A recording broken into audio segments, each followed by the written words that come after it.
Louisa Benedin Craftrin Pon heaven no uncle be Queen Emelia Brobbey heaven no obeko.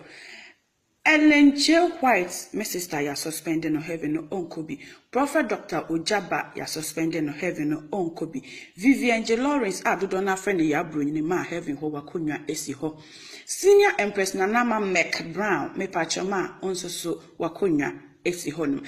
Aya sister we yebremu nyame nam ne so yensenche ne sister efiahwa enka wonam kwa soko na sosofu kum chacha akoyeku atia na masese asem na kwakodi abofo nsem a ye hwehwem eye nyina ye prophet ya de nyina reign of odro jebi dodo na friend no igi prophet igi ya suspended eye minuaba abna Ghana abofo ne hwe modembo a obo a ye sekone kogina gate no anno eye ya sister Tracy Boache dodo na nimsa ye bone samrane his only check heaven no wan could be. Me amede heaven kase boy. Louisa Benedin Craftrin Pon heaven no uncle be. Queen Emelia Brobbey heaven no obeko.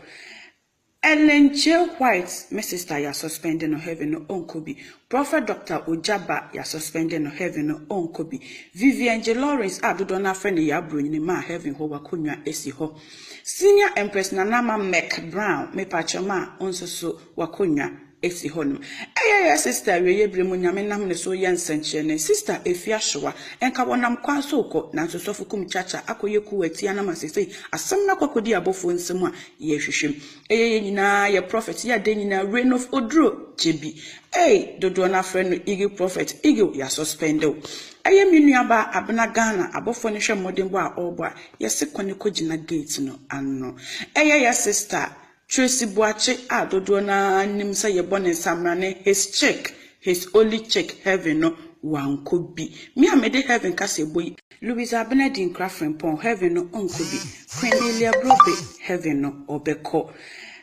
Ellen J. White, my sister, ya suspended no heaven no uncle be. Prophet Dr. Ojaba, ya suspended no heaven no uncle be. Vivian Lawrence, Abdona friend ya bring ma heaven ho wakunya esi ho. Senior Empress Nanama Mcbrown, me pachama, onso so wakunya esi honum.